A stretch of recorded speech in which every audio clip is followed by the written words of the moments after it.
ಒಂದು ಮಹತ್ತರವಾದಂಥ ಯೋಜನೆಯನ್ನ ಡಾಕ್ಟರ್ ಮನಮೋಹನ್ ಸಿಂಗ್ ಅವರು ಪ್ರಾರಂಭ ಮಾಡಿದರು. ಗ್ರಾಮೀಣ ಭಾಗದಲ್ಲಿ ಉದ್ಯೋಗ ಇಲ್ಲದವರಿಗೆ ಉದ್ಯೋಗವನ್ನು ಒದಗಿಸಬೇಕು ಅಂಥೇಳಿ.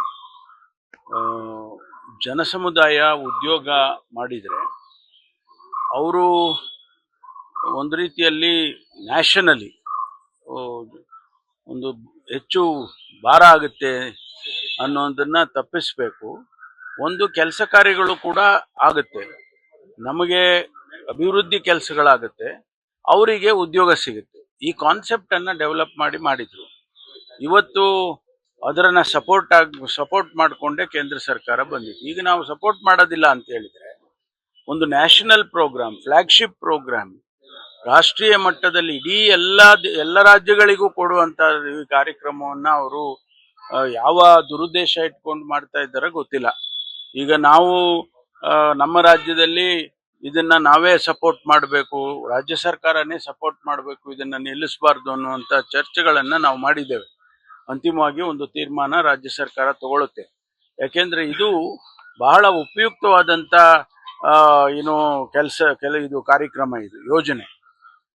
ಅವರ ಕಾರಣ ಏನು ಹೇಳ್ತಾರೆ, ಅದರಲ್ಲಿ ತುಂಬಾ ಭ್ರಷ್ಟಾಚಾರ ಆಗಿದೆ, ಆಮೇಲೆ ತುಂಬಾ ಅದನ್ನ ಉಪಯೋಗ ಮಾಡ್ತಿಲ್ಲ ಅವರಿಗೆ ಅಂತ ಕೆಲವು ಕಾರಣಗಳು ಕೊಟ್ಟಿದ್ದಾರೆ. ಅದನ್ನ ನಾವು ಆಡಳಿತಾತ್ಮಕವಾಗಿ ಸರಿಪಡಿಸೋದಕ್ಕಾಗೋದಿಲ್ವಾ? ಭ್ರಷ್ಟಾಚಾರ ಮಾಡಿದ್ರೆ ಅದನ್ನ ಎಲ್ಲಿ ಭ್ರಷ್ಟಾಚಾರ ಆಗಿದೆ ಅದನ್ನ ಗುರ್ತು ಹಚ್ಚಿ ಅವ್ರ ಮೇಲೆ ಕ್ರಮ ತಗೊಳಕ್ಕಾಗಲ್ವಾ? ಇವೆಲ್ಲ ನಡೆಯುತ್ತೆ ರಾಜ್ಯದಲ್ಲಿ, ರಾಷ್ಟ್ರದಲ್ಲಿ, ಎಲ್ಲ ರಾಜ್ಯದಲ್ಲೂ ಇಂತಹ ಘಟನೆಗಳು ನಡೆದಿರ್ಬೋದು. ಅದನ್ನ ನಾವು ಆಡಳಿತಾತ್ಮಕವಾಗಿ ಅದನ್ನ ಹ್ಯಾಂಡಲ್ ಮಾಡಬೇಕೇ ವಿನಃ ಇಡೀ ಕಾರ್ಯಕ್ರಮವನ್ನ ಅಥವಾ ಇಡೀ ಯೋಜನೆಯನ್ನೇ ಹತ್ತಿಕ್ಕುವಂಥದ್ದು ಆಗ್ಬಾರ್ದು. ಈಗ ಮೋದಿ ಬಂದಂತ ಸಂದರ್ಭದಲ್ಲಿ ಜಿಲೆಟಿನ್ ಕಡ್ಡಿ ಪತ್ತೆ ಆಗಿದ್ದಲ್ಲ ಸರ್, ಅದಕ್ಕೆ ಸಂಬಂಧಪಟ್ಟಂತೆ ಟೈಮರ್ ಅದು ಪತ್ತೆ ಆಗಿದೆ. ಈಗ ಅದನ್ನ ತನಿಖೆ ಮಾಡ್ತಾ ಇದ್ದಾರೆ. ನಾನೇನು ಅದ್ರ ಬಗ್ಗೆ ಹೆಚ್ಚು ವಿವರಗಳನ್ನ ಹೇಳಕ್ ಹೋಗೋದಿಲ್ಲ. ತನಿಖೆ ಮಾಡ್ತಾ ಇದ್ದಾರೆ. ಅದರಲ್ಲಿ ಒಬ್ಬ ವ್ಯಕ್ತಿ ಫೋನ್ ಮಾಡಿದ್ರು, ಕರೆ ಮಾಡಿದ್ರು, ಅಲ್ಲಿ ಇದರಲ್ಲಿ ಏನದು ಆರ್ಟ್ ಆಫ್ ಲಿವಿಂಗ್ ಅಲ್ಲಿ ಆ ಜಾಗದಲ್ಲಿ ಬಾಂಬ್ ಇಟ್ಟಿದ್ದಾರೆ ಅಂತ ಹೇಳಿ ಮಾಡಿದ್ರು ಅಂತೇಳಿ ಅವನನ್ನ ತಗೊಂಡಿದ್ದಾರೆ, ಅರೆಸ್ಟ್ ಮಾಡಿದ್ದಾರೆ. ಅವನದು ತನಿಖೆ ನಡೀತಾ ಇದೆ. ಅಲ್ಲಿ ಹೋಗುವಾಗ ದಾರಿಯಲ್ಲಿ ಜೆಲಟಿನ್ ಸ್ಟಿಕ್ ಸಿಕ್ತು ಅಂತ ಹೇಳಿ ಅದನ್ನು ಕೂಡ ಅವರು ಏನೆಲ್ಲ ಸಿಕ್ಕಿದ್ದಾರೆ ಅದನ್ನೆಲ್ಲ ತಗೊಂಡಿದ್ದಾರೆ, ಸೆಕ್ಯೂರ್ ಮಾಡ್ಕೊಂಡಿದ್ದಾರೆ ಮತ್ತು ಅದರ ಬಗ್ಗೆ ತನಿಖೆಯನ್ನು ಮಾಡ್ತಾರೆ. ಈಗ NIA ನವರು ಕೂಡ ನಾವು ಕೂಡ ಎಂಟರ್ ಆಗುವಂತ ಸಾಧ್ಯತೆಗಳು ಇದೆ. ಅವರು ಕೂಡ ಈಗ ತನಿಖೆ ಮಾಡೋದಕ್ಕೆ ಅವರು ಕೇಳಿದ್ದಾರೆ ಅಂತ ಹೇಳಿ ಗೊತ್ತಾಯ್ತು ನನಗೆ.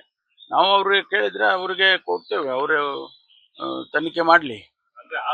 ಪ್ರಧಾನಮಂತ್ರಿಗಳ ಬರುವಂತ ಕಾರ್ಯಕ್ರಮಗಳು ಸಾಮಾನ್ಯವಾಗಿ ಬಹಳ ಹೈ ಲೆವೆಲ್ ಸೆಕ್ಯೂರಿಟಿ ಅವರು ಒದಗಿಸ್ತಾರೆ, ನಾವು ಒದಗಿಸ್ತೀವಿ. ರಾಜ್ಯ ಸರ್ಕಾರಗಳು ಕೂಡ ಇನ್ಸ್ಟ್ರಕ್ಷನ್ಸ್ ಬಂದಿರುತ್ತೆ, ಮಾಡಿರ್ತಾರೆ. ಅದನ್ನ ಈಗ 9 ಗಂಟೆಗೆ ಮೊದಲೇ ಅಂದ್ರೆ ಕಾರ್ಯಕ್ರಮಕ್ಕೆ ಅವ್ರು ಬರೋಕೆ 2 ಗಂಟೆ ಮುಂಚೆನೇನೆ ಇದನ್ನು ಫೈಂಡ್ ಔಟ್ ಮಾಡಿದಾರಲ್ಲ, ಅದು ಬಹಳ ಒಂದು ಒಳ್ಳೆಯ ಕೆಲಸ ಅಂತ ನನ್ಗನ್ಸುತ್ತೆ. ಗೊತ್ತಿಲ್ಲ, ಅದನ್ನ ನಾವು ತನಿಖೆ ಮಾಡೋವರೆಗೂ ನಾವೇನು ಹೇಳಕ್ ಬರೋದಿಲ್ಲ. ತನಿಖೆ ಮಾಡಿ ಆನಂತರ ಅದು ವಿಚಾರಗಳು ಗೊತ್ತಾದ್ಮೇಲೆ ಪ್ರಕಟಣೆ ಮಾಡಬಹುದು. ಸಂಪೂರ್ಣ ನ್ಯೂಸ್, ಇದು ನೊಂದವರ ಧ್ವನಿ.